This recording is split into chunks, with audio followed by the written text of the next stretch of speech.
Nós conversamos hoje com a secretária de Educação do município, Sônia Rosa, conhecida por muitos como a Soninha, especialista em gestão educacional e doutora em educação. Secretária, muito obrigado pelo seu tempo para falar com a gente. Imagina, Bruno, sempre à disposição. Secretária, talvez a pergunta mais óbvia, mas ainda assim importante. Não teremos eleição para diretor no ano que vem, vai mudar a forma de eleição, é isso? Exatamente. Foi aprovada, então, a Lei 6.523, de 29/12 de 2021, né, que estabelece justamente isso, um processo público de seleção técnica, né, Bruno? A ideia é justamente que não seja nem uma indicação política, né, e nem a eleição, mas uma seleção pública. E muito se tem falado, acho que a gente já pode, inclusive, entrar nesse tema emblemático, que é a questão da gestão democrática, né, como se a única forma de fazer a gestão democrática seria o processo de eleição do gestor escolar. Não é, né?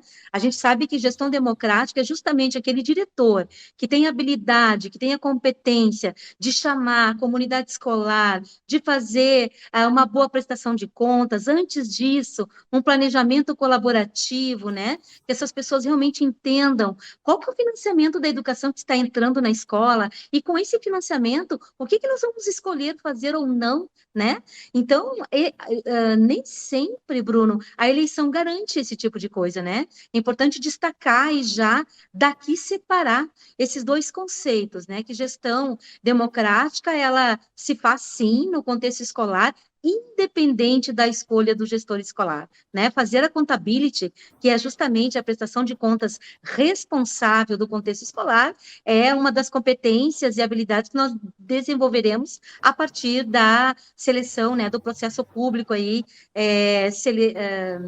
com uma seleção técnica dos nossos gestores.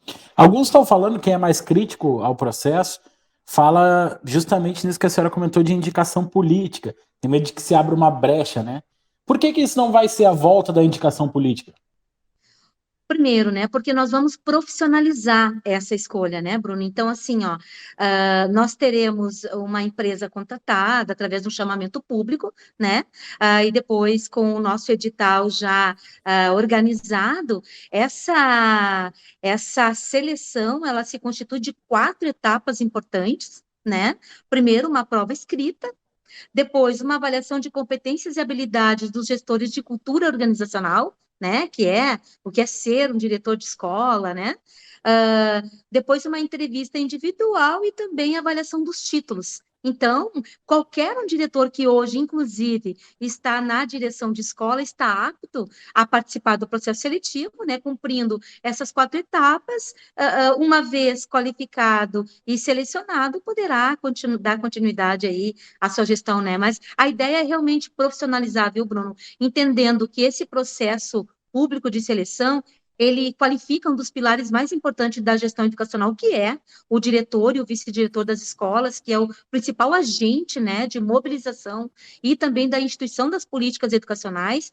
Ele vai impactar diretamente nas aprendizagens dos alunos, e aí a gente fala muito de indicador, mas o indicador, ele precisa repercutir na aprendizagem, que é isso que nós queremos, né? Nós sabemos aí que nós temos um impacto muito grande de uma pandemia de praticamente 2 anos, né? Com as crianças fora do contexto escolar, é preciso que as medidas que forem adotadas doravante interfira diretamente na aprendizagem das crianças, né? Sobretudo na perspectiva da alfabetização, da pós-alfabetização, da correção de fluxo, Bruno, que já em 2019, né, nós temos os dados aqui bastante importantes, né, e são dados muito ruins que Canoas tem, né, e não só Canoas, mas região metropolitana, então a gente tem que atuar. Se nós continuarmos fazendo a mesma coisa ou indo pela mesma direção, o resultado a gente já tem, né? É esse, porque o resultado ele oscila, inclusive com grandes municípios do estado do Rio Grande do Sul, como Santa Maria, Caxias, Pelotas, Canoas, Porto Alegre, né? Que os nossos indicadores estão muito aquém daquilo que se deseja. Então, é necessário que haja uma mudança, e ela começa aí não só pela gestão, nós já instituímos um programa de alfabetização, né, que foi o pacto ele foi realizado já no ano de 2021, ele tende aí a continuar pelos próximos 2 anos, né? E aí que a gente vai perceber já uma mudança drástica na alfabetização dessas crianças, o que possibilita a continuidade da trajetória escolar desse estudante, né? Só para nós termos uma ideia, Bruno, isso já está nas mídias, mas é bom que aqui nesse lugar seja também um momento de nós refletirmos sobre isso. Em 2005, quando foi instituído o IDEB pelo INEP, né, que são duas variáveis aí que nós temos, o primeiro é a prova do SAEB, e a segunda é o fluxo escolar de cada município, né, nós tínhamos ali em 2005 Canoas com 3,8 de IDEB e Sobral com 4,0, pertinho, né? Em 2019, ou seja, no último IDEB que foi realizado, que, aliás, foi feito agora em 2021, mas ainda não foi publicado, né? Mas em 2019, Canoas ficou com 5,3, né? E abaixo da média nacional, e Sobral foi para 8,4. Então, essa é um registro importante, né? E também a gente já escutou aí pelas mídias e pelas redes sociais, dizendo que, então, Canoas só se pauta em Sobral, né? Posso dar outros exemplos, né? Mucambo, por exemplo, o IDEB de 2019 do município de Mucambo é de 9,4, né? De Independência é 9,1. E de São cidades Emiliano, do Ceará também? todas as cidades do Ceará, né? Emiliano com 8,7. Qual foi o impacto? Qual foi a principal mudança aqui em todos esses municípios, né? Justamente o foco na gestão. Eu Então, é até ia isso. lhe perguntar isso, secretária, porque algumas pessoas, a gente sabe que em época de eleição as coisas acontecem de uma forma às vezes não tão limpa, né? Mas existe o boato e está se falando sobre um esquema no Ceará, no governo do Ceará, que está sendo investigado pela Polícia Federal, pelo Ministério Público Federal, sobre um esquema de colas entre alunos, professores, diretores, para que esse IDEB seja alto. Até que ponto isso é uma mentira de campanha e como é que a gente pode fazer para tranquilizar pais, professores sobre isso? Se é mentira, Bruno, eles mentem muito bem, porque são 20 anos, né?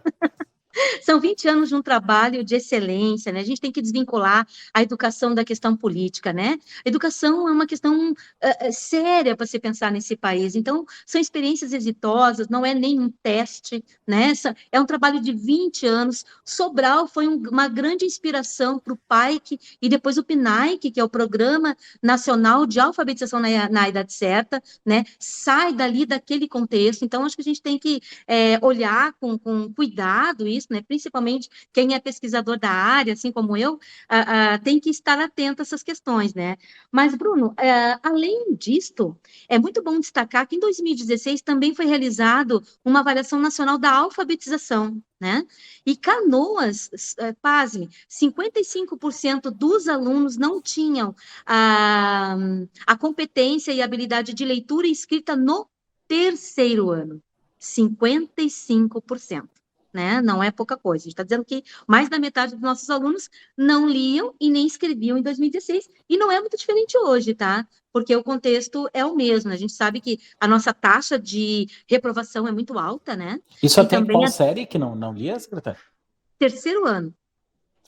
Né? Então, por quê? Porque com o bloco da alfabetização se entendeu por algum tempo que a alfabetização deveria se efetivar no terceiro ano. Né? Isso é um grande equívoco. Nós precisamos alfabetizar no primeiro ano. As crianças já estão sedentas por isso, né? Vivem no mundo letrado. Então, a gente não pode furtar, né, esse conhecimento da criança. E uma criança bem alfabetizada, Bruno, né, ele tem continuidade na sua trajetória escolar. Uma criança que é alfabetizada no terceiro ano, vai mal alfabetizada para o quarto, não entende o quinto. O que acontece no sexto e no sétimo? Ele evade. No Nós temos que terceiro ano ficar já está fora mexendo da no escola. celular, né, secretário? Oi? No terceiro ano já está mexendo no celular. Bruno, as crianças Melhor já que nós. nascem mexendo no celular. Outro dia eu estava acho que num restaurante, e um bebê de colo com o dedinho mexendo no celular. Então, Parece que isso já já nascem prontos, né? nasce pronto, é a geração do século XXI, né? Então, nós temos professores do século XX, alunos do século XXI e escola do século XIX. Né? Isso é impactante, assim, e a gente tem que ir mudando algumas realidades, né? Nós fizemos, só para tu teres uma ideia, aqui o teste 2 do nosso Pacto pela Alfabetização, claro que foi tempo de pandemia, a gente sabe disso, né? Mesmo assim, a gente teve alguma evolução, mas a minha perspectiva é que em 2022 a gente, com certeza, possa dar um salto bem importante em alfabetização, né?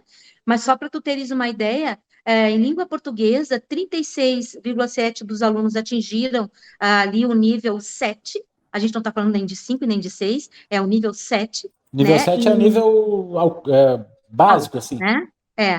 Tá, Básico seria ali o que a gente considera hoje 5, 6, né? Mas pelo programa, a média é 7, né? Então, entendi. 36,7 uma média dos primeiros e segundos anos em língua portuguesa, né? Que é leitura, escrita e interpretação, e na matemática 56,6. A gente tem muito que avançar, tem muito que fazer, né?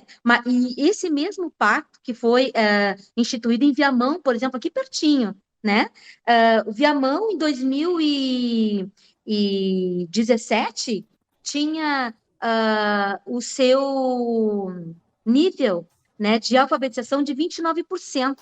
Em um ano, ele passou para 73%. Então, onde é que está o segredo? Gestão da aprendizagem, né? E o que é gestão da aprendizagem? É fazer um bom diagnóstico, é trabalhar com os professores, não só a formação, mas planejamento coletivo, né? E acompanhamento dessas crianças. É isso, né? É isso que a gente tem que fazer. Teria aqui outros dados que eu poderia te dizer de distorção idadiana, Bruno. Vamos lá.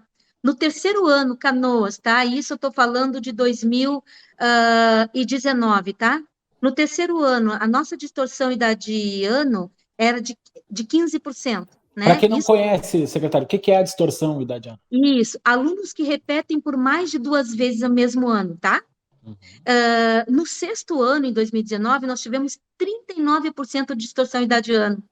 Então, 39% dos alunos rodaram mais de uma vez, ali, rodaram 2 vezes para cima. exatamente, né? Estou dizendo que 39 a cada 100, né? Uhum. Reprovaram por mais de 2 vezes. E no nono ano, que é ponto de saída já, 31%.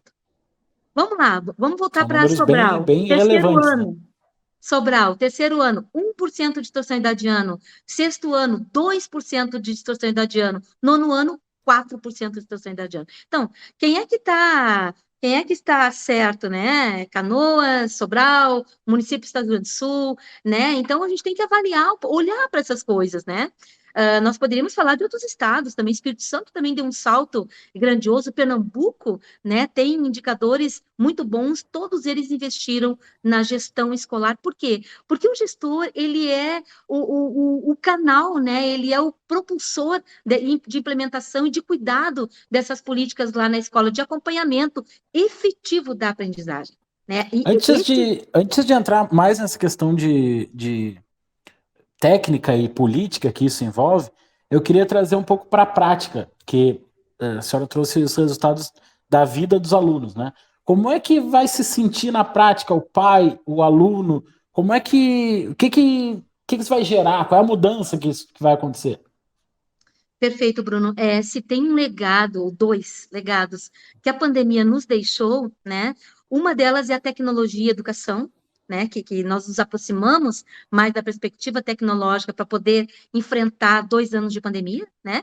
E o outro fenômeno importante que aconteceu com a pandemia é o envolvimento da família na vida escolar de seus filhos, né? Então, nós temos que aproveitar isso e envolver diretamente as famílias nesse contexto. O Pacto pela Alfabetização, ele é mais que uma gestão de aprendizagem com a qual eu falei, ela é uma mobilização social. Quando a gente fala pacto pela alfabetização, é a escola em acordo com o pacto, as famílias em acordo, a sociedade em acordo, né? Só assim nós teremos realmente uma Canoas alfabetizadora, uma Canoas leitora e uma Canoas, Bruno, que vai servir de referência para que outros municípios venham conhecer nossas práticas, né? Que a gente não precise mais ir a outros municípios, a gente tem muita humildade, né? A gente tem que reconhecer quando a gente não está indo bem, conhecer outras experiências, entender a importância delas, né? Mas também a gente quer isso, né? Que bom que Canoas possa avançar de verdade e mais que isso, né? Formar o capital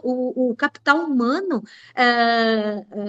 aqui, né, intelectual aqui em Canoas, para que fique aqui em Canoas, para que realmente a gente possa ter uma cidade próspera, né? A escola também tem essa função de preparar esse aluno para a vida, né? Para o sujeito como formação integral, né? Então, é muito importante o envolvimento da família, e nós vamos sim, a partir dessas ações, óbvio, que não se restringe apenas na gestão escolar, né, Bruno? Nós temos formação de professores, nós temos toda a infraestrutura das escolas, aquisição de materiais pedagógicos. Claro, isso tudo precisa andar juntos, sim. Não é apenas um eixo, né? Vou dizer, pronto, vai ter seleção pública de técnica de gestores, vamos mudar a educação de Canoas. É um conjunto de questões que vão sendo incorporadas a isso, né? Com a maestria desse gestor lá na ponta. É isso que se quer. Perfeito. O novo modelo tem provas objetivas, né, que as pessoas vão ter que fazer sobre conhecimentos gerais, sobre legislação, aquela coisa de concurso que a gente conhece. Também prova de títulos, né? Entrando agora um pouco mais na questão da prova, né? Algumas pessoas estão falando sobre os critérios, divisão sistêmica, senso ético, liderança, flexibilidade, comunicação e comportamento.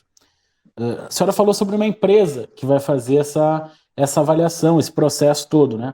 E a pergunta que se faz aí, por quem não concorda com o projeto, é como vai se avaliar isso? Como é que vocês pensam em fazer isso? Tudo isso está dentro de um grande guarda-chuva que é a cultura organizacional, né, Bruno? Um gestor de qualquer lugar, né, ele tem que minimamente entender de cultura organizacional. E essas prerrogativas que tu trazes aí está dentro desse grande guarda-chuva, né? Então, a empresa que tem expertise para isso, que já vem desenvolvendo ações como esta, eu mesmo sou fruto disso, né? Passei por um processo seletivo justamente com essas 4 etapas, né? Por uma empresa contratada pelo Estado do Rio Grande do Sul, dentro de um programa que se chama Qualifica RS, né? E passei aí por essas 4 etapas, Tinha né? os A mesmos prova critérios?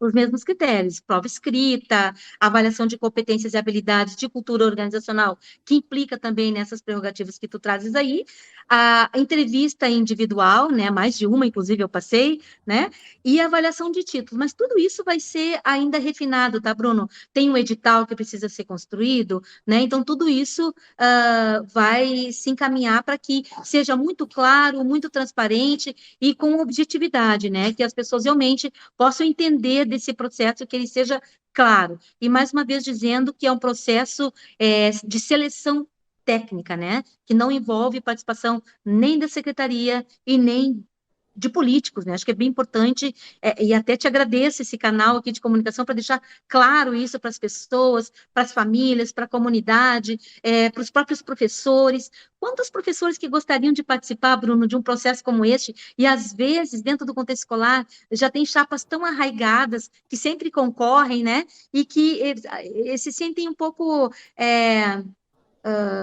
Enfim, não participam desse processo, né? Como é um processo individual, né? Eu acho que vai então promover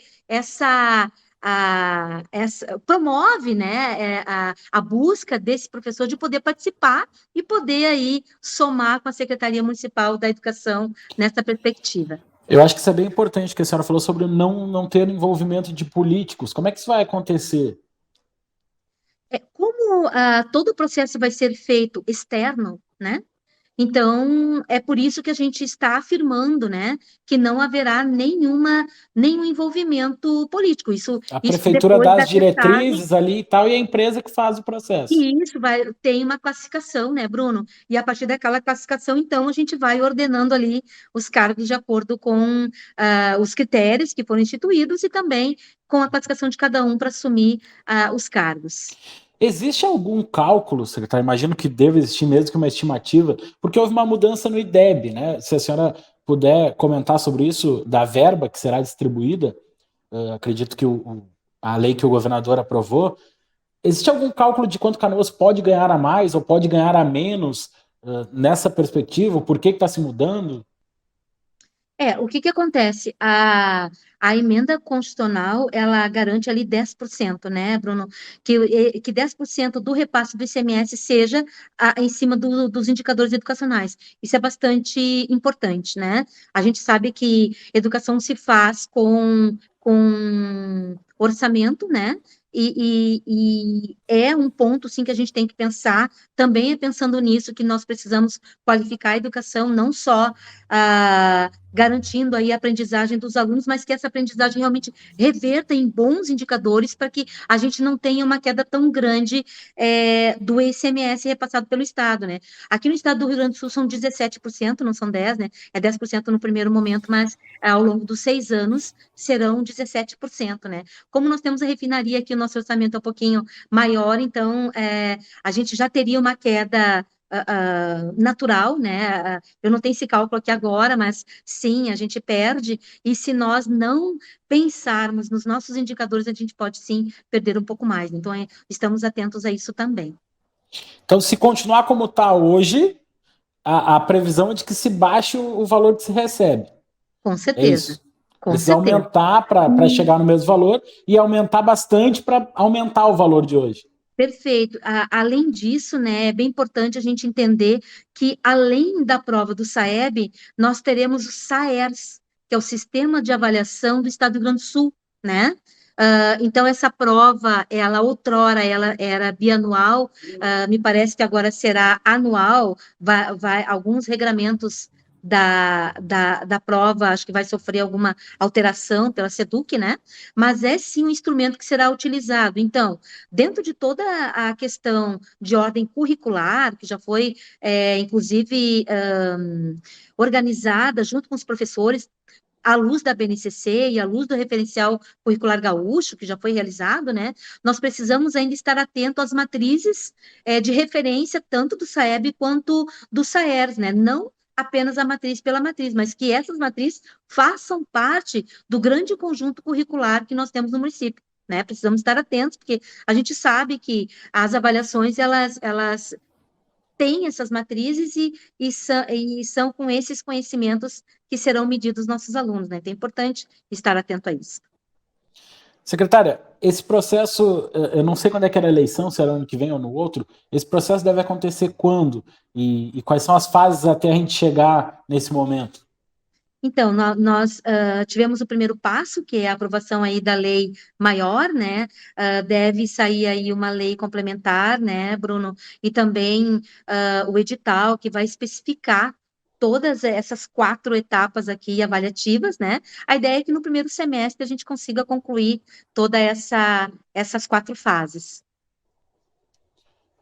No primeiro semestre do ano que vem? Isso. Então essa escolha de diretores já vai acontecer no primeiro semestre do ano que vem. O que nós precisamos fazer? Fazer abrir aqui um edital de chamamento público, né? Contratar empresa, Eu estranhei porque geralmente isso leva tempo, né? regulamentar. Para Leva contratar tempo, empresa, uns exatamente. 6 meses no mínimo. Depende do processo, né? Mas a ideia é já no primeiro semestre estar na rua.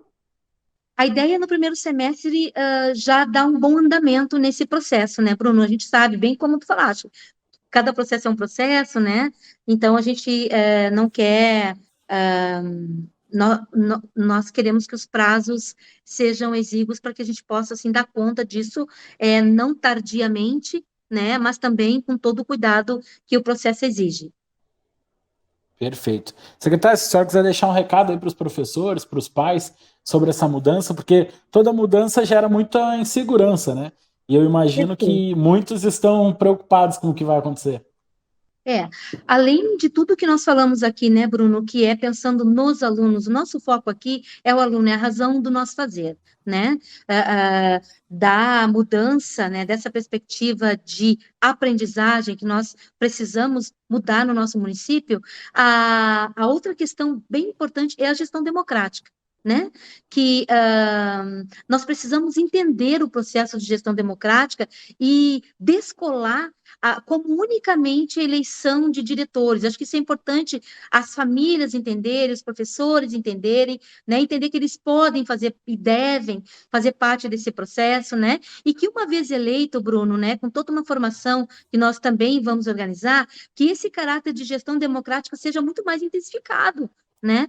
Eu conheço, por exemplo, diretores de diferentes redes, nem estou falando da rede municipal, tá? Porque já fui diretora da SEDUC, né? Que é a Secretaria, então, Estadual da Educação, já viajei bastante o estado inteiro. A gente sabe que tem diretores que são eleitos na comunidade e, no entanto, não chama a comunidade para o contexto escolar para poder, dizer o que nós vamos organizar neste ano para a escola, né? Então, acho que importante descolar, né? Entender que gestão democrática se faz sim, independente da escolha do gestor. Então, quero tranquilizar aos familiares, dizer que a gestão democrática ela vai se dar sim, que é no contexto da escola que as decisões, junto com os familiares, junto com os profissionais, junto com os estudantes, né, precisam ser tomadas. Então, esse é o meu recado. Não é nem uma agressão à gestão democrática, antes pelo contrário, né? É apenas uma qualificação. Acho que um gestor que passa por uma qualificação, ele tem muito mais legitimidade, né, de conhecimentos, de estar naquele lugar, sem deixar o viés da gestão democrática, que é muito importante para nós. Secretária da Educação de Canoas, Sônia Rosa, muito obrigado pelo seu tempo, pelos esclarecimentos aí. Que agradeço, Bruno, e sempre à disposição. Abraço.